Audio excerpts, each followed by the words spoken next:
Salut tout le monde et bienvenue pour cette deuxième partie de la rétrospective Astro Boy dédiée aujourd'hui au manga. Astro Boy, dont le titre original est Tetsuwan Atomu, que l'on peut traduire littéralement par bras de fer atome. Et oui, Astro en japonais, c'est Atom. Mais bon, aujourd'hui, il est universellement reconnu sous le nom d'Astro Boy. Il est sérialisé à partir de 1952 dans la revue Shonen de la maison d'édition Kobunsha jusqu'en 1968. Cela étant, il a également été publié par la suite dans d'autres revues, et notamment dans Tetsuwan Atom Club, édité par Michi Productions de 1964 à 1966. Et comme les deux supports de publication ont pris fin à la fin des années 60, Astro était publié de manière épisodique par la suite. Jusqu'en 1980, où il a été de nouveau sérialisé, mais seulement sur 2 ans, pour accompagner le second dessin animé. C'était dans le magazine 10 Second Grader, un magazine pour les enfants du primaire. 15 chapitres ont été intégrés de manière mensuelle. Du coup, sa publication est assez chaotique, car en plus, Tezuka, dans ses différentes suites, aimait bien revenir en arrière, modifier 2-3 trucs, mais toujours dans le but de justifier une bonne histoire, liant les hommes et les robots. Il a fait finalement l'objet d'une édition complète en 23 volumes et 112 chapitres. En France, on a d'abord eu le droit à 12 tomes édités par Glénat à la fin des années 90, puis une réédition de 6 tomes publiés par Kana entre 2009 et 2012, avant d'avoir le 7e tome 10 ans plus tard en 2022.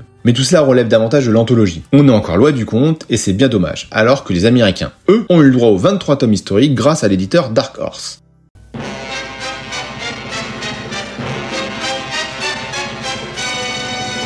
En 1949, Tezuka publie Metropolis, manga dans lequel était poursuivi un robot, Michi, qui dans le monde de Tezuka est la mère d'Astro. Et déjà on commençait à voir quelques prémices de son plus grand succès. En 1951, sort Atomu Teishi, ambassadeur Atom, un one-shot dans lequel les humains se battent contre des aliens. Astro apparaît pour la première fois en tant que personnage secondaire chargé de régler la situation. Mais à ce moment-là, il n'est pas très humain, c'est un vrai robot, encore plutôt froid et artificiel. C'est le rédacteur en chef de Tezuka, Takeshi Kanai, qui vient le voir et lui dit en substance « Atom c'est le personnage le plus aimé, pourquoi ne pas faire un manga qui lui est dédié ?» Ce à quoi Tezuka répondit « Oui d'accord, mais c'est un robot !» Et c'est vrai qu'en 1952, faire d'un robot déshumanisé le personnage principal, c'est très casse-gueule comme concept. Difficile donc de s'y attacher. Alors l'idée germa d'en faire un robot avec des émotions. Un robot qui rit et qui pleure, pas un robot à qui on peut arracher un bras ou une jambe facilement comme si de rien n'était. Il faut un robot qui souffre, un robot qui peut mourir, bref, un robot humain. Et c'est ainsi qu'Astro fut imaginé.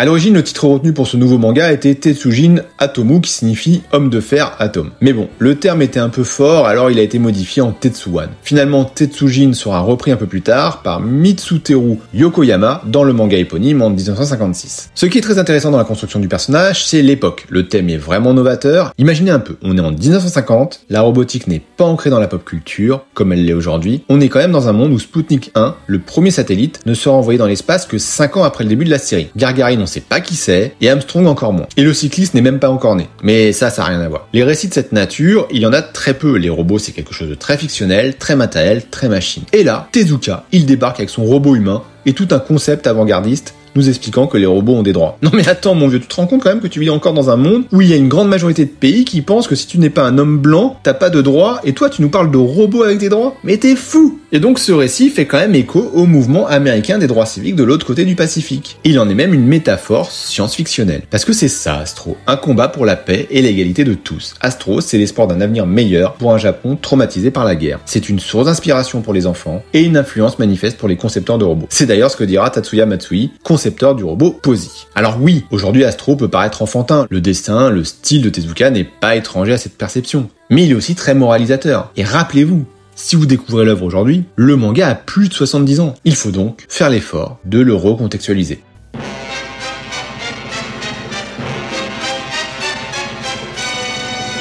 Le manga se situe en 2003, donc 20 ans avant cette vidéo, mais 50 ans après l'époque où il est écrit. Et rappelez-vous des 50 ans, c'est très important. En fonction des versions successives, on aura toujours ce décalage entre l'époque où il est écrit ou animé et l'époque réelle, à quelques exceptions près. Le docteur Tenma, directeur du ministère des Sciences, perd son fils dans un accident de la circulation. Il décide alors de créer un robot qui lui ressemble, doté de la puissance de 100 000 chevaux. Ouais, ça fait beaucoup de sabots. Sauf que le robot évolue pas comme il veut, il s'énerve et finalement il le revend à un cirque. Et c'est là que je me dis que le docteur Tenma, c'était pas vraiment un gentil.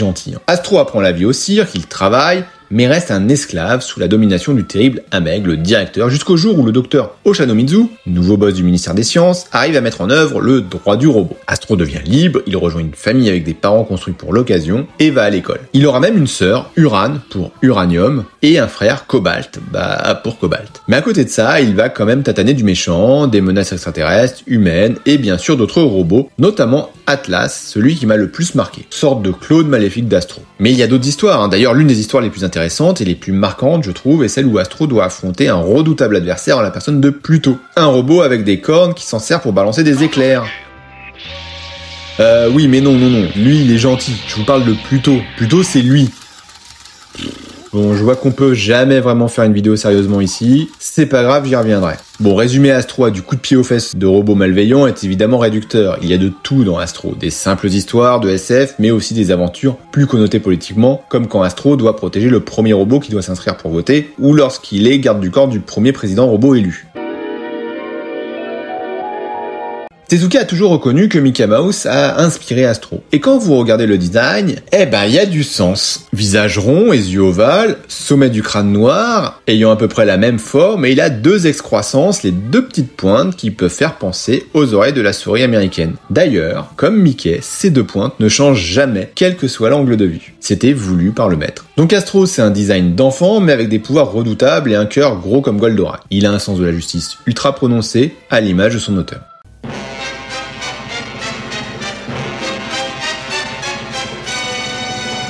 Dans ses premiers exploits, au sein du cirque, on voit tout de suite sa grande force et sa capacité à voler. Mais ce ne sont pas ses seuls atouts. Il peut éclairer avec ses yeux, il entend super loin, et il a des mitraillettes dans les fesses. Ouais, dans les fesses. Les dessins animés et autres séries lui ajouteront d'autres pouvoirs, comme un rayon laser qui sort de son doigt, ou un canon dans les bras.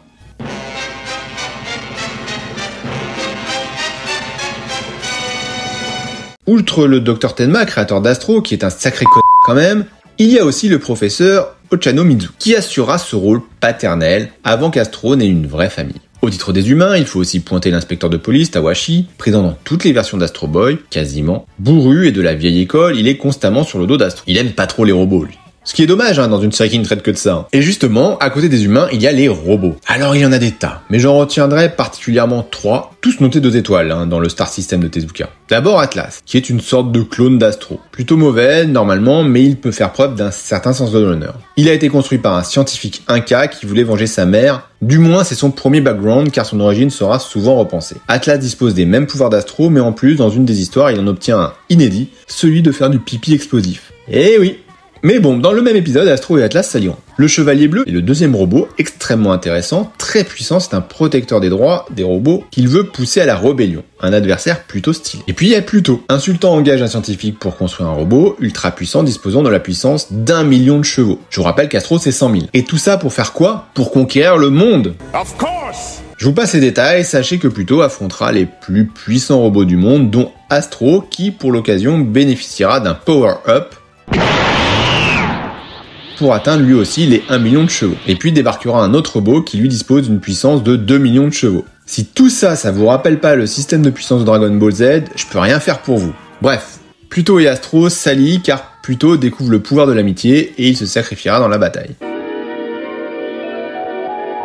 Alors Pluto est aussi devenu un manga à part entière réalisé par Naoki Urasawa. Grand mangaka également et auteur d'œuvres comme Monster ou 20th Century Boy. Grand fan d'Astro, il a repris le personnage de Pluto pour une histoire inédite en 8 volumes dans laquelle Astro apparaît. Pluto, c'est un mélange de genres entre Astro et Monster. La série reçoit plusieurs prix, notamment le prix culturel Osamu Tezuka. Joli retour des choses, n'est-ce pas? Et notez que Netflix a annoncé une adaptation en animé. J'attends de voir ce que ça donne, mais en tout cas, le manga est très intéressant, je vous invite à être bien.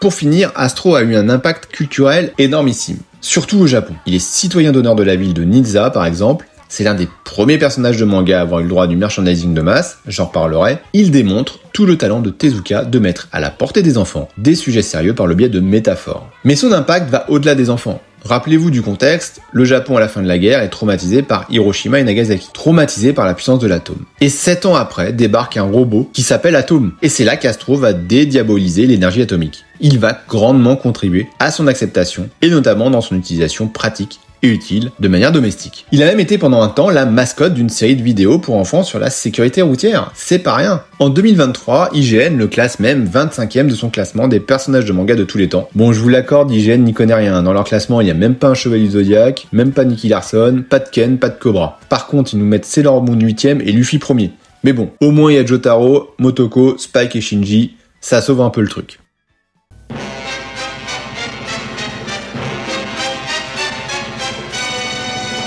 Mais Astro, c'est aussi beaucoup d'autres séries papier que je vais aborder. À commencer par Atom Cat, publié entre 1986 et 1987. Atom Cat, c'est un spin-off, une histoire parallèle dans laquelle Astro Boy est un personnage fictif. Et le petit Tsugyo en est fan. Un jour, il trouve un chat, et il a un accident provoqué par des extraterrestres qui étaient alors en lune de miel sur notre Terre. Le chat meurt, et les aliens, n'y connaissant rien en anatomie du chat, scannent les souvenirs de notre Tsugyo. Et là, il voit toutes les histoires d'Astro. Et du coup, il crée Atom Cat.